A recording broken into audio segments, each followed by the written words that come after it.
Tidak terima jenazah dinyatakan PDP COVID-19, protes keluarga berujung ricuh terjadi di Makassar, Sulawesi Selatan. 2 orang dari pihak keluarga ditangkap karena dianggap sebagai provokator.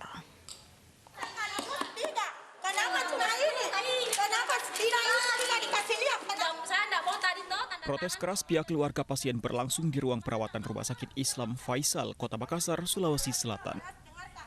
Mereka menolak jenazah anggota keluarga, Kazim, 64 tahun, dikategorikan sebagai pasien dalam pengawasan COVID-19. Belum keluarnya hasil swab test dari rumah sakit menjadi dasar penolakan pihak keluarga. Pihak keluarga menganggap Kazim wafat bukan akibat terpapar COVID-19, tetapi karena asma atau gangguan saluran pernafasan dan asam lambung.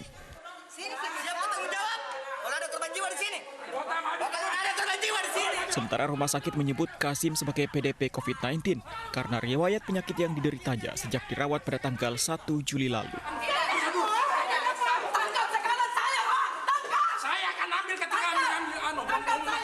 Kericuhan dengan petugas pun tak terhindarkan ketika pihak keluarga bersikeras memaksa hendak membawa jenazah.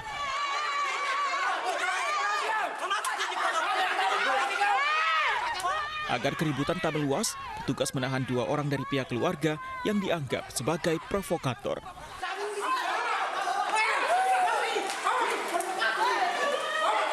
Berdasarkan keterangan dari pihak medis bahwa korban daripada yang sudah meninggal dunia dinyatakan PDP, di mana keluarga masih menanyakan kebenaran daripada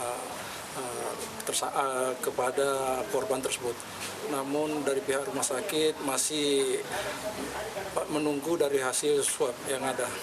Namun waktu yang sangat singkat, akhirnya para keluarga sanak saudara merasa keberatan dan mencoba untuk mengambil jenazah daripada korban tersebut.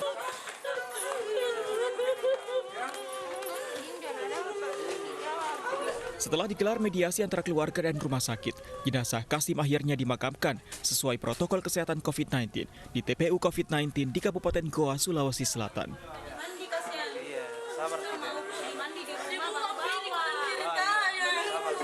Dari Makassar, Sulawesi Selatan, Nurbone, iNews melaporkan. Sebuah video arogansi seorang pengendara mobil terhadap pengemudi ojek online viral di media sosial.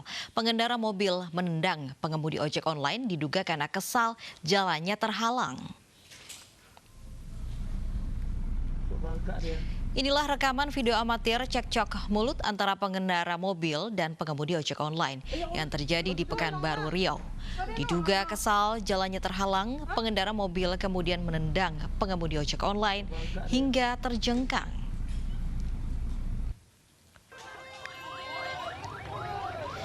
Pasca kejadian, korban ditemani ratusan rekannya sesama pengemudi ojek online mendatangi rumah pelaku di kawasan Bukit Raya, Kota Pekanbaru. Massa yang emosi tidak berhasil menemui pelaku. Diduga pelaku telah ditahan.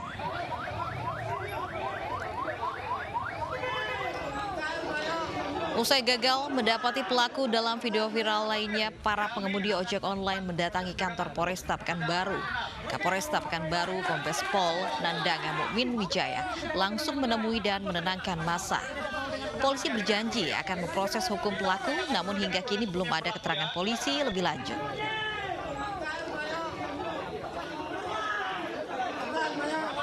Kasus pembakaran mobil milik pedangdut Via Valen berbuntut panjang. Yang terbaru, keluarga melapor ke Polda Jawa Timur terkait pencemaran nama baik lewat media sosial. Tolong pemadam kebakaran, dia tadi dari telepon tapi nggak datang, tolong cepat ke sini. Pembakaran mobil milik pedangdut Via Valen ternyata berbuntut panjang. Belum tuntas kasus pembakaran mobil oleh penggemar beratnya. Kini Via Valen dan keluarga harus menghadapi masalah baru. Diwakili adik kandungnya dan tim manajemen, keluarga Via Valen melaporkan dugaan pencemaran nama baik lewat media sosial kepada polisi. Dugaan pencemaran nama baik ini terjadi saat kasus pembakaran mobil Via Valen viral di sosial media dan mendapat beragam respon dari netizen. Diduga salah satu respon netizen dianggap mencemarkan nama baik Via Valen dan keluarga. Jadi kita itu istilahnya bikin laporan baru, Mas. Laporan baru, penghinaan ada. Fitnah juga iya. Fitnah terkait asuransi, Pak? Bukan. Terkait apa? Masalah kemarin pembakaran itu atau gimana? Nanti aja Mas kalau Nanti itu. aja masih Karena kan masih ini belum masuk juga. Sebelumnya 30 Juni lalu mobil milik pedangdut Via Valen dibakar penggemar fanatiknya. Aksi ini dipicu rasa sakit hati penggemar yang tak kunjung bisa bertemu pujaan hatinya. Ditambah pengakuan pelaku yang merasa diperlakukan tidak sepantasnya oleh pihak keluarga. Kasus ini makin pelik karena dari pengakuan saksi, pelaku sempat berencana mengancam Via Valen dan keluarga bila keinginannya bertemu dengan bintang pujaannya tak terwujud. Akibat perbuatannya, pelaku kini harus berurusan dengan hukum dan terancam pidana 12 tahun penjara. Dari Surabaya, Jawa Timur, Rahmat Ilyasan, iNews melaporkan. Pemirsa, 6 penumpang kapal diperiksa saat kedapatan menggunakan surat keterangan rapid test palsu di Bangka Barat, Bangka Belitung. Surat rapid test palsu diketahui dikeluarkan oleh oknum agen perjalanan dengan biaya Rp1,5 juta.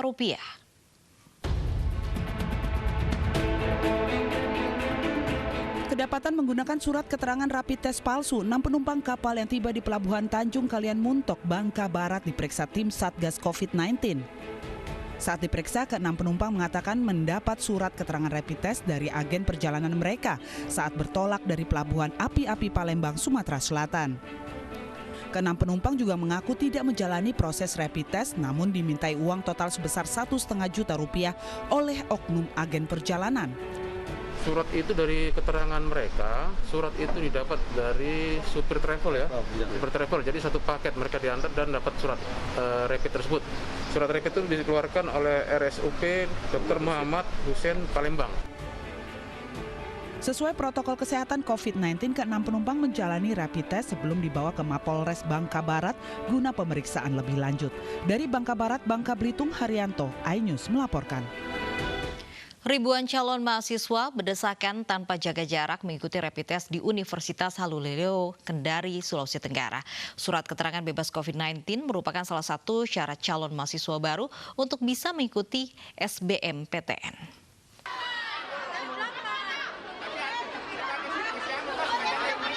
Ribuan calon mahasiswa baru berusaha menerobos masuk ke dalam gedung auditorium Universitas Haluleleo, Kendari, Sulawesi Tenggara untuk mengikuti rapid test massal yang dilaksanakan oleh pihak kampus. Namun membludaknya mahasiswa membuat jaga jarak diabaikan.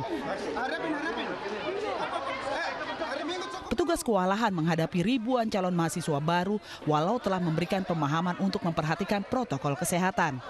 Karena ini kan mendesak juga anak-anak juga memang tidak disiplin. Kita mengaturnya juga sulit karena memang ini mengatur ribuan manusia ini. Hanya kami utamakan harus menggunakan protokol kesehatan. Namun salah seorang calon mahasiswi Delina Panggala mengaku terbantu dengan adanya rapid test gratis yang digelar. Jadi itu rapid test salah satu persyaratan untuk masuk ikut UTBK di Unhalu. Jadi ini baru mau tes di Unhalu. Iya. Rapid test massal yang digelar oleh kampus Universitas Haluleleo Kendari sebagai syarat untuk mengikuti ujian seleksi bersama masuk perguruan tinggi negeri sejak tanggal 5 hingga 13 Juli mendatang. Dari Kendari, Sulawesi Tenggara, Febriono Tameng, iNews melaporkan.